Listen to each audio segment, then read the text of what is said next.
Okay, welcome to today's webinar titled Fighting Fraud and Increasing Authorization Rates Through Collaboration. Thank you so much for joining today. As e-commerce volume continues to rise, so do consumers' expectations. Balancing fraud and acceptance is difficult for businesses, and the cost of false declines is still high. So how do businesses delicately balance preventing fraud whilst accepting good transactions? Stay tuned and learn how businesses can solve this problem with the use of pre-authorization screening and how regulations like PSD2 are actually an opportunity to increase intelligence data sharing across the payments ecosystem. My name is Melisande de Mouwal and I'm the publisher of The Papers, the Netherlands-based independent leading global source of news and analysis for professionals in payments, fintech and commerce. And I'm delighted to co-host and moderate this webinar with Ekata. Ekata provides global identity verification via APIs and a SaaS solution. Their product suite is powered by the Ekata identity engine that uses complex machine learning to derive unique data links from their customer network and graph to provide global identity verification to companies like Alipay, Stripe, Airbnb, and Microsoft. So before introducing today's speakers, I would like to start with some quick notes regarding housekeeping. The presentation will take approximately 35 minutes and we will have 10 to 15 minutes for Q&A at the end of the webinar. You can ask questions at any time throughout the presentation by typing your questions in the webinar Q&A application. During the presentation, we will compile questions and I will ask them at the end of the webinar. So, Spencer, could you please introduce yourself briefly and let's kick off the discussion. Thanks, Melisande. Good morning, everyone. My name is Spencer McLain. I'm General Manager of Ekata's office in Amsterdam. I've been with the company for 5 years now and have sat in a variety of roles. And over the years, I've had the opportunity to speak to hundreds of merchants, acquirers, other payment processors, and card schemes. And today I'm excited to share some of my insights with you about what we see happening in the industry, both related to PSD2 and other fraud trends, and some tidbits that we hear from merchants from time to time. Prior to joining Ekata, I was actually a fraud manager for a small e-commerce company in Seattle, Washington, the United States. And it was there that I learned what a chargeback was, and eventually I decided to move over to Ekata because I was using Ekata services for manual review at the time, and I'm excited to be here today to share some of my insights. So with that, just want to talk a little bit about what we're going to be going over today. So we will be covering a little bit about the migration from post-authorization risk assessment to pre-authorization risk assessment. A lot of that's being driven by PSD2, and PSD2 is ultimately what we view as an opportunity for merchants and issuers to really share more information to accomplish a mutual goal, which is increasing authorization rates. We're going to do a deeper dive into some of the strong customer authentication requirements, or SCA, and how those will impact your business. And we'll talk a little bit about false positives and how we hear about merchants tracking those, and how we can fight that problem and not just be focused on fighting fraud, but also focused on acceptance. With that, I will jump into some of the content we've prepared. So first, we are seeing a continued shift in fraud attacks from fraud rings. And so, when e-commerce first started out in fraud 1.0, the fraud attacks weren't very sophisticated, right? And the countermeasures that merchants and issuers put in place didn't need to be that sophisticated. And so you had things like address verification service, AVS, you had CVV checks. Merchants and issuers were using pretty regulated data sources like credit profiles, FICO scores, etc. And then over time, fraud evolved to get through some of these controls. And then as such, the countermeasures that merchants put in place evolved. And so you had the rise of traditional fraud platforms like a certified cyber sourcing account. You had merchants writing rules to fight fraud patterns they're seeing. And so basically if-then statements.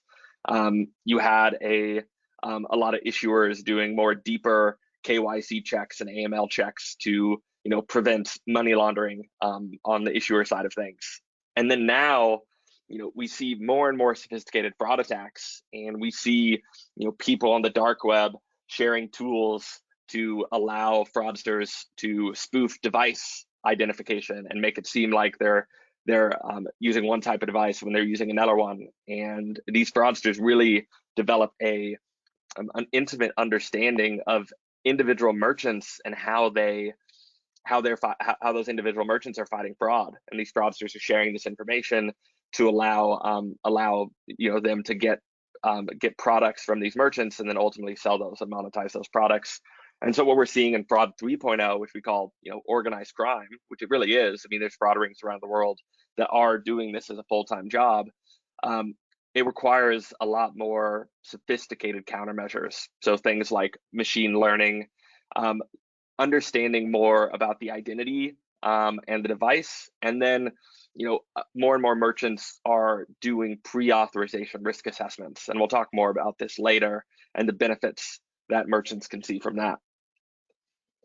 Before we dive into some more of the content, I do want to educate the attendees on what Ekata does, and then at the end of the webinar, I'll ask everyone if they're interested in learning more about what we do and where we fit into the ecosystem. And so really for us, when you think about identity verification, you have this curve. And so on the left is low volume, and then these checks, like credit checks, they take minutes or hours or even days to complete.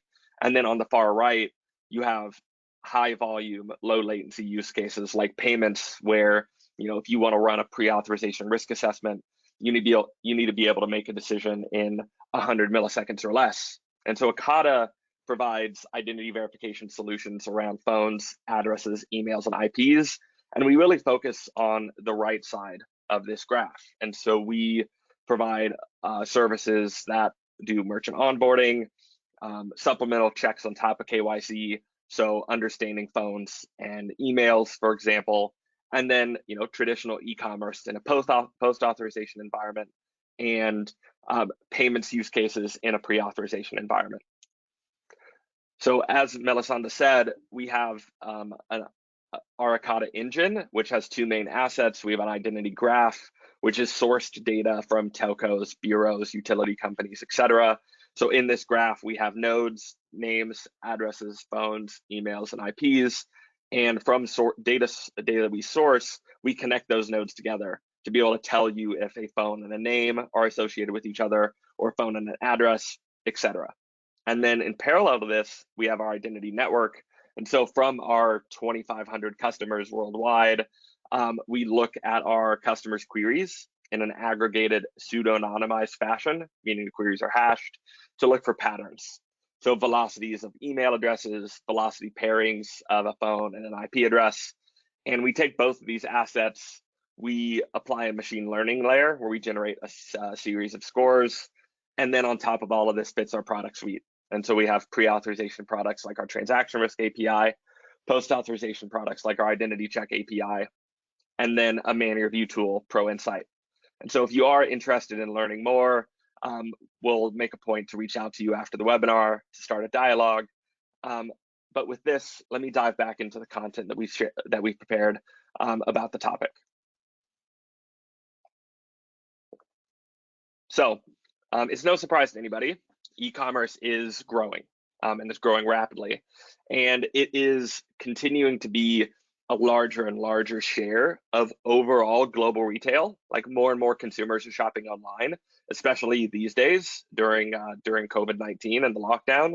We're seeing a lot of our customers in the physical goods space, like their volume is really booming. Of course, travel and hospitality is down, but across the board, e-commerce is up during COVID-19, and outside of the pandemic, e-commerce is growing year over year and is, becoming a larger percentage of global retail. And so what we're seeing on this slide is, from 2015 to 2023, the forecast, of course, from 2020 to 2023, like what percentage of global retail will e-commerce capture? And so in 2019, we're about 14.1%, according to eMarketer. And in 2023, we expect this to get to 22%.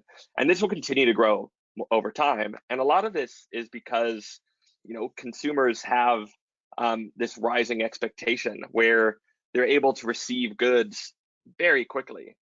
Amazon kind of pioneered this with Amazon Prime, and then in some markets you have services like Prime Now to allow a consumer to not only get a good next day or the day after that, like consumers can get goods the same day. And even here in the Netherlands, where Amazon doesn't have a big market share, you have services, e-commerce companies like Bol.com and Coolblue that are able to do next day delivery if you order before midnight the day before. And so consumers expect this type of convenience. And because of this convenience, consumers are more and more willing to shift more of their shopping online. In addition to that, it's easier and easier for consumers to pay. So you have services like Apple Pay that allow, consumers to pay much more easily. And then, you have point of sale lending with services like Klarna, where, if you don't have the 200 euros in your bank account to buy that pair of jeans, Klarna will, allow you to pay them back in 4 easy installments. And that expectation allows consumers to buy, or that capability allows consumers to buy a lot more than they would otherwise. In addition to these payments and shipping consumer expectations, you have, a layer of digital goods where, as a consumer, I can watch a show on Netflix or listen to some music on Spotify instantly. And then finally, digital services, I can order a taxi and have it at my door in 3 minutes with services like Uber or Lyft. And food delivery services like Deliveroo are seeing a humongous surge during COVID-19, but even before that, they're very popular services. It's easy for me to order from my favorite restaurant and have a meal in 20 to 30 minutes. And so consumers, are really increasing the expectations that they're holding from e-commerce companies, and companies that are able to meet those expectations have a opportunity to win market share over their competition. One of the things that Ekata has been doing a lot over the past couple of years is we've been doing a lot of primary research where we go out and try to develop an understanding of what consumers are expecting from e-commerce companies. Or another survey that we did a little bit that I'll talk about later is we did a survey with 36 payment service providers to figure out how these payment service providers are treating PSD2 and which of them are viewing strong customer authentication as a strategic differentiator and which of them are kind of checking the box. And so first, I'll talk about a survey we did with a publication called Banson Bourne. It's a UK-based research firm where we went out and we wanted to ask the question, what do consumers demand in an e-commerce experience? And focusing purely on the speed and security aspect of it. And as you might expect, consumers demand a fast, frictionless experience, but they want one that's also trustworthy and secure. And what's challenging for e-commerce companies is that typically there's a trade-off curve where if you want a frictionless experience, you gotta loosen the screws a little bit on the security bit. But consumers demand both, which is something that's really challenging. And PSD2 is coming out at the end of this year, which mandates strong customer authentication. And strong customer authentication is inherently friction that's being applied in some ways. I mean, we all know that 3D Secure 2 is supposed to be this magical silver bullet that will prevent fraud without introducing any friction. But in practice, that's not something that's possible today. And I'll talk more about this later in the presentation. But there is no frictionless flow for 3D Secure, not at scale. Issuers aren't ready, merchants aren't ready, acquirers are ready for the most part, but without issuers being ready, these consumers are getting a lot more friction applied than they would like. And so, if you're a merchant, you need to be cognizant of the fact that consumers are demanding both frictionless experience and a secure experience. And if you're an acquirer, you need to do what you can to allow your merchants to meet this demand. And so, this balancing act really shows up when you factor in, the fact that online fraud is increasing year over year. I mean, you can kind of see it plateauing a little bit, but fraud isn't going away. It's not going to go away. As merchants put in more controls, fraudsters will find ways to get around those controls, to steal those goods and monetize those, and develop an income through this fraudulent activity. And with that, a reason why on this right side you see such a discrepancy between card present authorization rates at 98% and card not present authorization rates at 82%. The reason why this is happening is because the issuers are concerned that some of this traffic's fraudulent. I mean, even if the issuer doesn't have liability for the chargeback, it is expensive for the issuer to process a chargeback, to maintain that call center, to deal with the consumers calling in to contest a charge on their credit card, and then also to deal with the representment process. And so what we see a lot is issuers are declining transactions, and they're using the do not honor reason code to basically say, hey, you can't process this payment, but I'm not going to tell you why. And that happens for a lot of reasons, but part of that reason is because they are concerned that this 18% that aren't authorized in the card not present environment, they're concerned that it is fraudulent. And so we at Ekata, we view this 18% decline rate as kind of the final frontier. How can we work together as an industry to increase authorization rates and ultimately, rise the tide across merchants, acquirers, issuers, and card schemes all together to better the industry? And so this is something that we're going to focus the rest of the presentation on and talk about ways that we can work together to solve this problem. Spencer, can I ask you a question here? If you look at that 80% of not honored transactions by issuers, what percentage of this regards false declines? Yeah, that's a really good question, and it's something that's really difficult to quantify because issuers and merchants, they don't have good ways to track false positives. But what we've heard anecdotally from a couple of our contacts at one of the top 2 card schemes is that their short-term goal is to increase this 82% to 84%, and they feel that 2% discrepancy is customer insult, are false positives, are declines that were declined due to fraud suspicion, but they're not actually fraud, they're actually good customers. We expect that that 2% to be a lot larger. I would go as far to say that 5% of that 17%. So we could probably get to 87% as an industry, just based on more data sharing. But that's going to take many years to get there. But in the short term, if you go from 82% to 84% card not present authorization rate, that is billions of euros across the ecosystem that can be captured, that's not being captured today. Huge. Yeah, cool. And that's a good segue into false declines. And so, very few merchants are aware of how big of a problem false declines are. Here's some stats from the Javelin false positive study from a couple years ago. These numbers have actually gotten worse over the years, as you might expect, as e-commerce grows. But according to Javelin, 32% of falsely declined consumers stop shopping with the retailer. And so if you're a consumer and your credit card payment is declined either by the merchant or by the issuer, there's a 1/3 chance that you're going to just stop shopping with that retailer and you're going to go find that good somewhere else. There's very few merchants that have the luxury of having an exclusive product that you can't get anywhere else. Like that, a consumer can get that good from dozens, if not hundreds of merchants in most cases.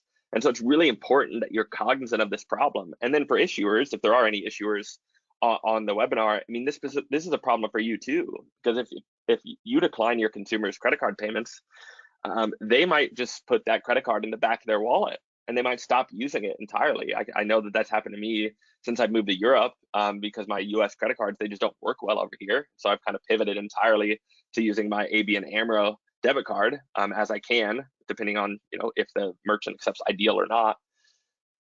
One stat that's really shocking to us is that the false decline rate is 3 times the existing card fraud rate. And so, if you extrapolate this out, it becomes a $100 billion problem, multiple $100 billion, $331 billion here on the left with this stat. And so, it's a huge problem, but the issue is that merchants aren't really aware of it. And I encourage you, if you're a merchant or an issuer, to know that this is a problem that's happening in the industry and start putting some mechanisms in place to track these false positives. Spencer, what do you see? I mean, there's obviously also merchants that are aware of this problem, and what do they do to track false declines? What do you see happening? Yeah, that's a great question. That's a great question. So there's 3 main ways that we hear in the industry on the merchant side. So one is you rely on call center feedback to tell you if you declined a good customer or not, right? So you play out this scenario, a customer tries to order something on your website, their transactions declined either by the merchant or the issuer, and maybe that consumer is going to call in.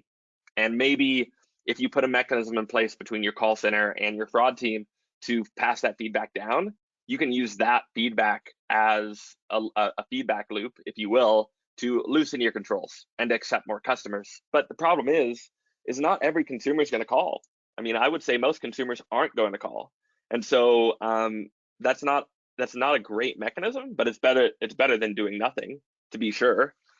Another thing we've heard from merchants is they take their more senior man review agents and they have those man review agents review rejected transactions as time allows. And through that, they can save, if you will, some of the transactions that they were declining otherwise. And then again, use that as a feedback loop to change your rule set or tune your models to account for that traffic. So that's one step better than call center feedback.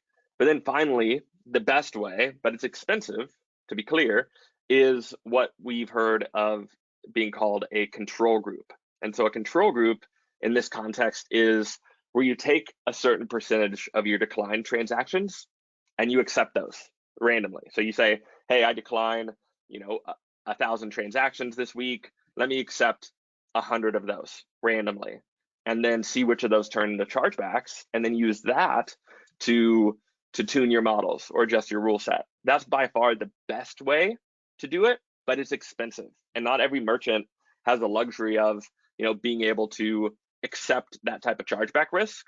But, even if you go from not tracking false positives at all to relying on call center feedback, that is a step in the right direction. And so the first step to this is just to be aware that it's a problem, and then to start tracking it however you can, and then over time, iterate and get better and better. Okay. So as you can see so far, there is this delicate balancing act between security and acceptance. And so PSD2 is an opportunity to tilt the scales in our favor towards the acceptance side without having to overly increase security. And so with that, I'll dive into the rest of the slides and we'll talk about what that really looks like. So when you think about this authorization rate problem, the 18% of card not present C&P transactions that are not authorized today, the reason why this is happening is because the authorization rails, they were never built for card not present transactions. They were built for card present in-store transactions. And so very little data is passed down the authorization rails from merchant to issuer. So if you think about what data a merchant decisions on, purchase history, for example, like if I buy monitors from Coolblue twice a month because we're hiring new employees here in Amsterdam, it's really normal for me to continue purchasing that. But on the issuer side, issuers don't see that I'm ordering the same product at the same cadence, right? Issuers don't get that purchase history in detail. And furthermore, merchants have identity information. They have device ID. They have behavior information, like how is this consumer interacting with the website? They know, that this consumer is buying a low risk good, for example. A €5 pair of socks is much less risky than a €1,000 computer monitor, for example. And so this data is not being passed down. Issuers are making decisions off of, things like account history. How much money do I spend on this credit card a month? What merchant category codes and what merchant category codes and what merchants am I ordering from in general? And so, part of solving this problem is to share more data through the ecosystem. And there's a couple ways to do that. 3D Secure, which we'll talk a little bit about here in a bit, but also PSD2 is allowing a consistent mechanism in transaction risk analysis, a TRA model, which is basically an acquirer saying, yes, this transaction's good, or no, this transaction's bad. That's passed down to the issuer. And so this is the first time in the history of card not present payments where there is a mandated, regulated mechanism to share merchant intelligence with the issuer. And it's something that we should embrace as an industry. And if we invest in it, we feel like we can, start to solve this false positive problem that we've highlighted earlier in this presentation. And so really, when it comes to preventing fraud, it requires a layered approach. And so what you're seeing here is Gartner's, from the Market Guide for Online Fraud Detection, is Gartner's 7 layers of fraud prevention, from hindsight to foresight. And so, if you're a merchant or if you're an issuer or an acquirer for that matter, you should be thinking about, hey, how do I incorporate as many of these layers as possible to both prevent fraud, but also identify good customers and speed those customers to clear. And so it goes from, as simplistic as a static database, a whitelist or a blacklist, for example, to as sophisticated as behavior analytics. Like, how is that consumer clicking on my webpage and interacting with this website? Are they copying and pasting information? Are they copying and pasting a credit card into the credit card field? That's a bad sign. And so you should look at all of these layers if you're a merchant or an acquirer or an issuer and think about, hey, is it possible for me to implement more of these layers in my fraud prevention strategy? Ekata, for example, fits at this 4th layer, the entity relationship graph, because we help you understand, is this phone, is this address, is this email, are they associated with this consumer or not? And if you use a fraud platform, they also help you with some graph technology to see, hey, is this phone number associated with fraud across the network? And so, think about the layers of fraud prevention you have in place and decide if there's more that you can implement, if it makes sense for your business.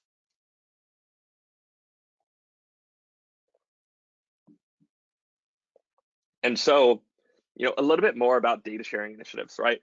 Because it's not just PSD2 and TRA, because we all know, in the best case, PSD2 launches at the end of the year and it goes really well. It's going to take 6 to 9 months to 12 months into 2021 for there to be mass adoption across the ecosystem. That's just the reality. It's going to take some time for this to roll out. And so if you think about, okay, well, how do I share more data with the issuers now to try to help them approve more of my transactions?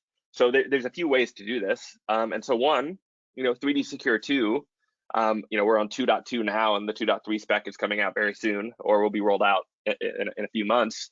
You have very robust data that can be passed down through 3D Secure, right? If you look at 3D Secure 1.0.2, there's 11 data elements that are passed down.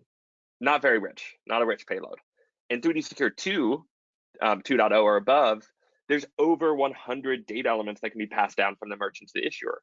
And so, 3D Secure 2 is going to be the most common way that merchants meet the SCA requirements, the strong customer authentication requirements under PSD2.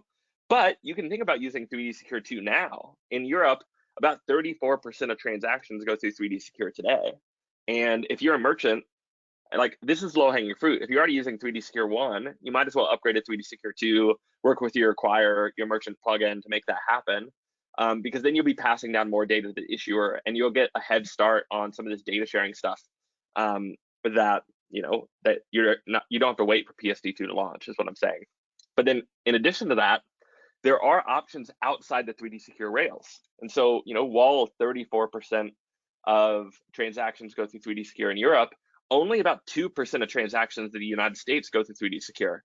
And so, all right, well, what if you're a merchant and you're a US merchant, which is unlikely considering what time it is, But what if you're a merchant, that's doing business that headquartered in the UK, but maybe 20% of your traffic's in the US? Like, how do I improve my authorization rates in the US if I'm not able to share data with the issuers? So the card schemes are working on options outside of 3D Secure to allow more data sharing to happen. And so, all 4 of the card schemes have this in some form. I highlighted MasterCard with their Assurance IQ product. It's also called Data Only on the rails, that'll allow a merchant to pass down supplemental intelligence to the issuer. And then really you have American Express with their enhanced authorization product. You can look it up on their website. They kind of pioneered this over a decade ago to allow a merchant to share their intelligence with them, because Amex, of course, acts as an issuer themselves. They're a closed loop card scheme, so they issue about 80% of their traffic, I believe. So there are ways for merchants to share this intelligence with the issuers today that you can leverage. And so I encourage you to just be cognizant of these and to know that you don't have to wait for PSD2.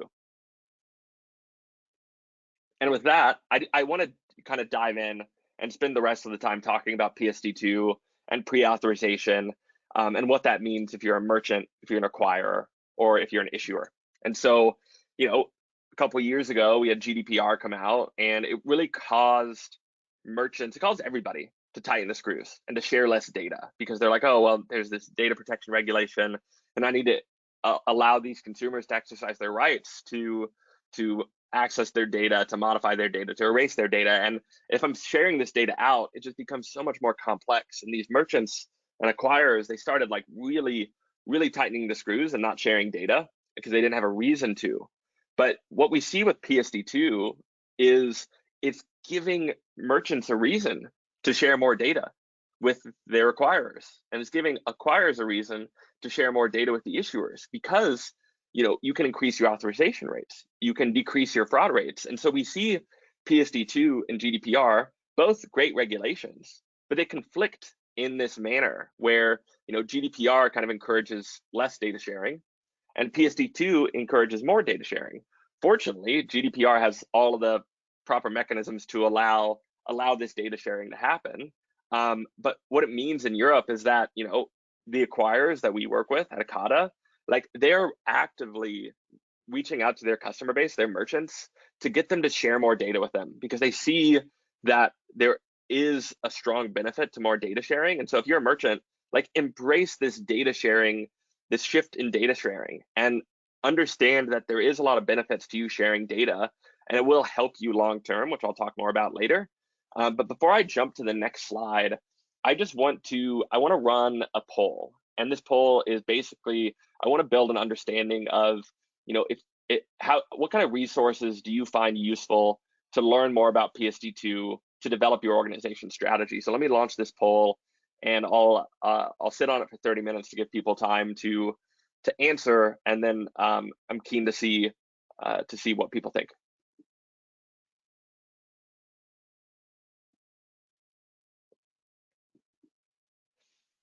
And you are able to select multiple of these options if you haven't noticed that.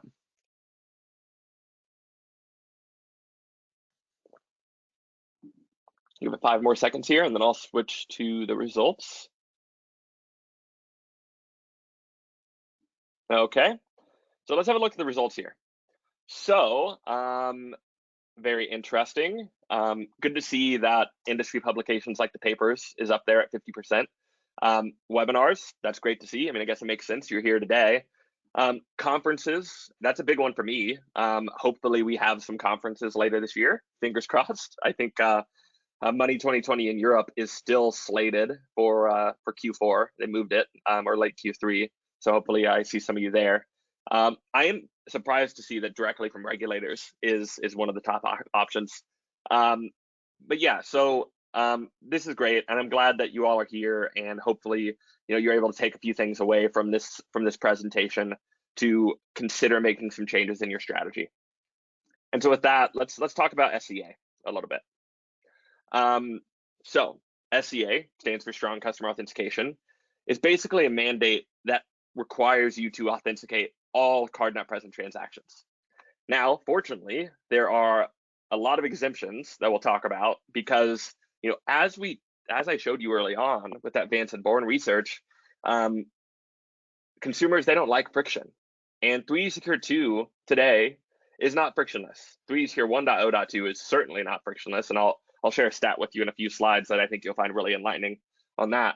So, strong customer authentication requires that you have 2 of 3 elements. So knowledge, like a password or a PIN code; possession, so a phone number or some type of other hardware token; and then adherence, so something the customer is, so a fingerprint or face recognition. And so, you can see here that for a mobile environment, there's actually a really good opportunity for a mobile phone to handle some of these authentication methods, because a lot of people think that that 3D Secure is the only way to do this, and we'll talk about the other options in a minute.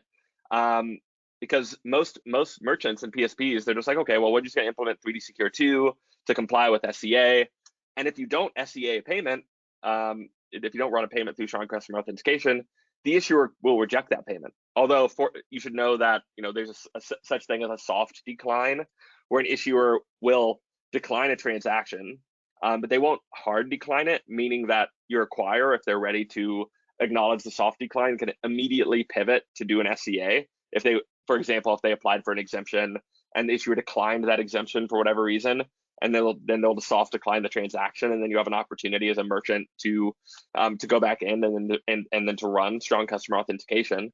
But yeah, this is what SCA is, which is I want to make sure this consumer is who they say they are, and PSD2 requires that you do this on all transactions unless there's an exemption, which we'll talk about in a minute. Spencer, what other SCA methods do you see being implemented apart from the 3DS 2.0? Yeah, that's a great question, and I actually learned a lot about some of these options at the merchant payment ecosystem. I watched a presentation done by Computop, which is a payment processor here in Europe, and one of the things that they're really working with their merchant on is this concept of delegated authentication, where you can, if you're an acquirer, you can delegate the authentication responsibility to your merchants. And if you're a merchant, a good opportunity for you to authenticate your consumers, as I hinted on earlier in this slide, is through the mobile environment. And so basically, with a mobile phone, you can have both possession and adherence with like a fingerprint or a face ID and the phone itself. And so, if you're a merchant, especially if you're a large or medium-sized merchant that has a mobile application, you can use that mobile application to authenticate all users through your mobile app without having to go through 3D Secure.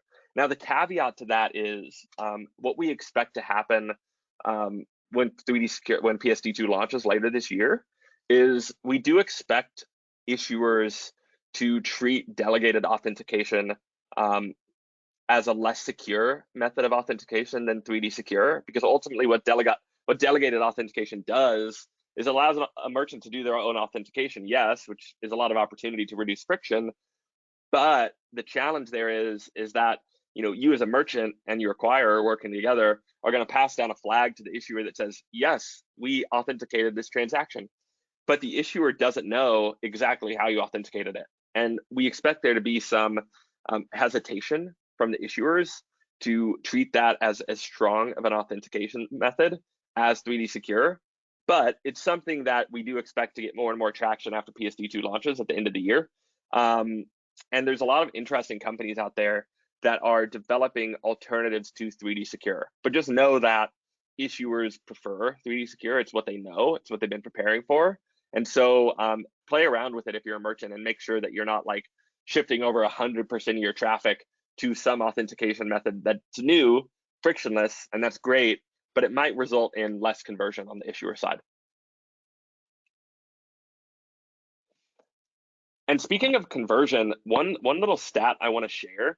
So a while back in India, they rolled out two-factor authentication for the majority of e-commerce transactions. It became a requirement in India. And when that requirement launched, conversions on online sales dropped 25% overnight.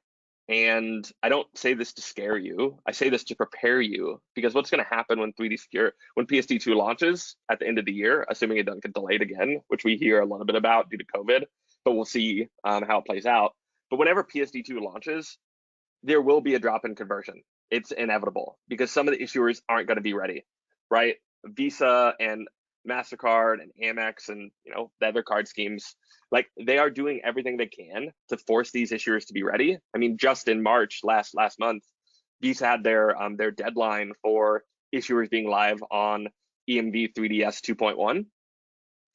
But I know a lot of issuers that are just happy to pay those fines and to continue, because they don't want to adjust their roadmap too much, and they want to get ready for 3D Secure on their own timeline. And so, the next big deadline on July 1st will hopefully push a lot more issuers to be ready. But the reality is, at the end of the year, like, not all issuers be ready, and there will be a drop in conversion. So just be ready for that and work with your acquirer on it to understand, how different issuers are treating different authentication methods. So let's talk a little bit more about exemptions, and then we'll get to Q&A here shortly. So there are a lot of exemptions, and so what you're seeing here is from the MasterCard Authentication Guide for Europe, which you can find online. It's a really great white paper, if you will, to kind of get merchants prepared for PSD2. And so what you're seeing here, the left two columns are in scope for strong customer authentication, and the right column is out of scope. And so out of scope are things like, one-leg transactions, or and a one-leg transaction, for those of you who don't know, means that I'm using a US credit card, but I'm buying something in Europe, and because it's not a European credit card, it's out of scope for 3D Secure. Mail order, telephone order, that's out of scope. We actually have been having conversations with a company that enables these types of payments, and they expect fraud to migrate to their business, and so they're getting ready for that. But the one I really want to focus on is the low value transactions. So transactions less than or equal to 30 euros are exempt. And then also the transaction risk analysis, the TRA. And so you look at these thresholds. So at the acquirer level, if your acquirer across their entire merchant base has less than 13 basis points of fraud, less than or equal to 13 basis points of fraud, they can ask for an exemption for up to 100 euros. And then if it's less than or equal to 6 basis points, you can ask for an exemption for up to 250 euros. If it's less than or equal to 1 basis point, then it's 500 euros. What we're hearing from acquirers is that they're shooting for the 250 euro threshold. So meaning that they have a reference fraud rate of less than or equal to 6 basis points. So if the transaction fits under these euro amounts and the acquirer has a fraud rate under these amounts, then they can ask the issuer for an exemption, as long as you do a transaction risk analysis, which means you're checking the risk level of a transaction pre-authorization, right?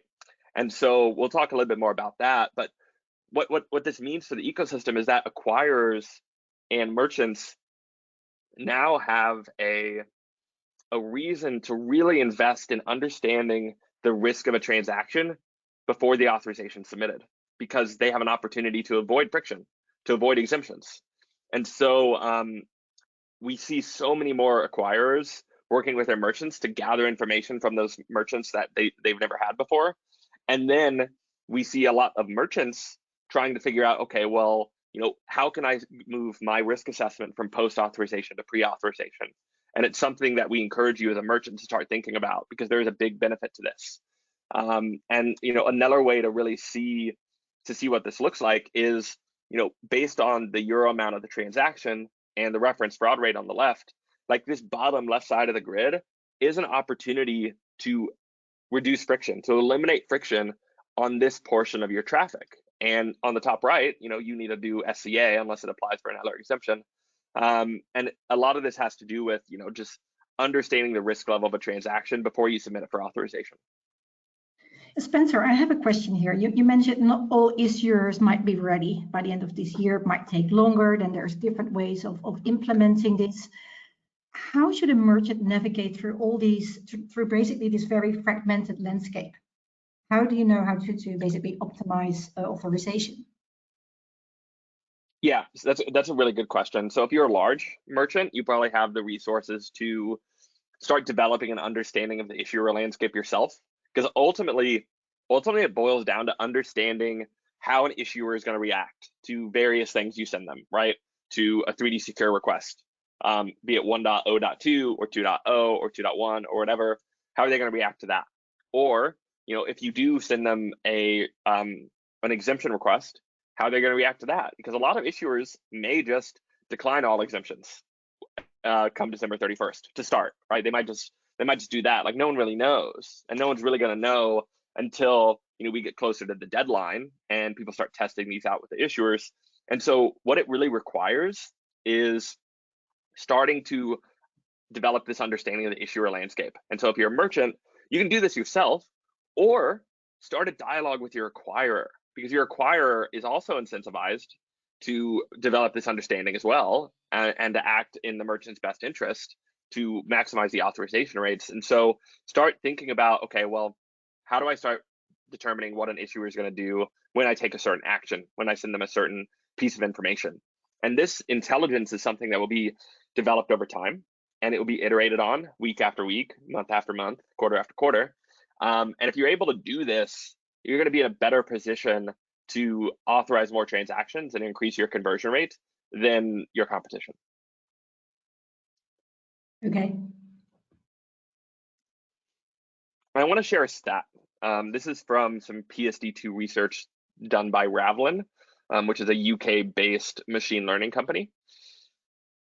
3D Secure today, a blended rate across 1.0.2 and 2.0 and 2.1, on average takes 36 seconds to complete, and the conversion ranges from 68% to 92%. 92 is pretty good, but 68 is horrible, like really bad.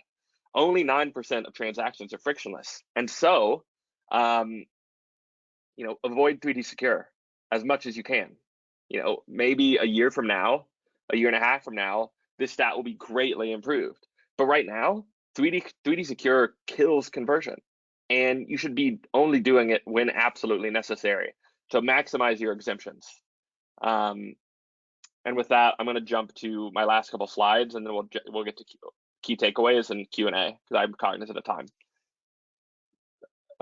Here we go. So, what is pre-authorization screening, anyways? I mean, it's pretty straightforward, but I just want to level set for the audience. So, from left to right, consumer comes in, puts something in their shopping cart at step 1. They go to step out and check 2. When they hit place order, or before they hit place order, if you're really, really sophisticated, some merchants are assessing risk every step of the way during the checkout process. But either when they hit place order or before they hit place order is a risk assessment. Some type of risk assessment happening. And to do this, you need to be able to do it very quickly. You need to be able to make a decision in 250 milliseconds or less. Is this consumer good or bad? Before you submit it to authorization.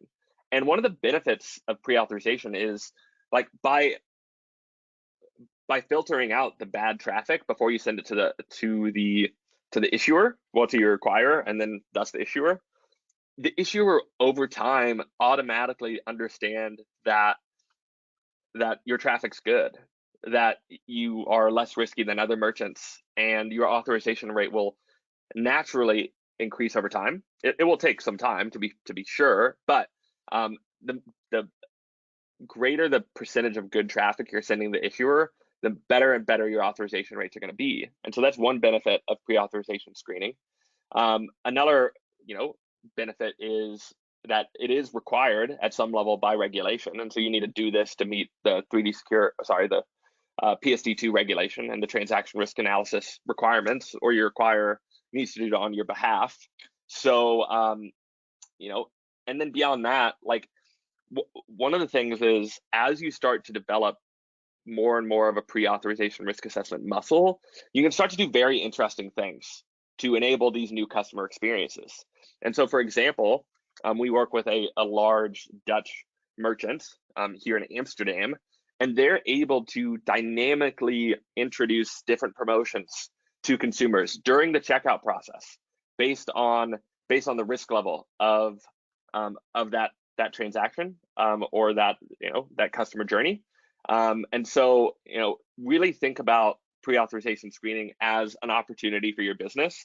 For now, make sure you meet the requirements under PSD2 and the transaction risk analysis requirements. But then later, as you get better and better at this, you can do a lot of interesting things with pre-authorization screening to minimize friction, to enable these new customer experiences, and ultimately decrease your operating costs, because you're going to have less bad traffic to filter through post-authorization with your main review team, if you have that. And so with this, a little bit about the takeaways, and then we'll go to Q&A. So pre-authorization strategy will improve your KPIs. It will increase your authorization rate over time. So start thinking about that. I hope you are walking away with a better understanding of PSD2, strong customer authentication, and transaction risk analysis and how it impacts your business.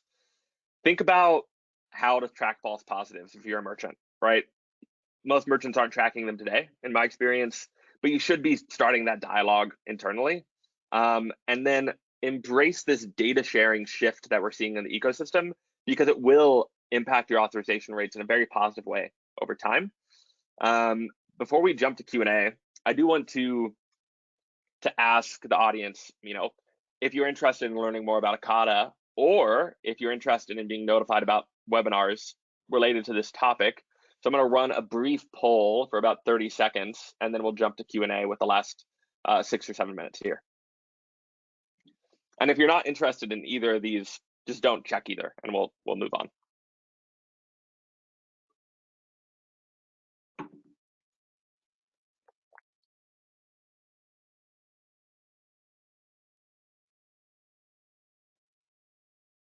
Okay, let's give it another 5 seconds, and then we'll wrap that up. Okay, great.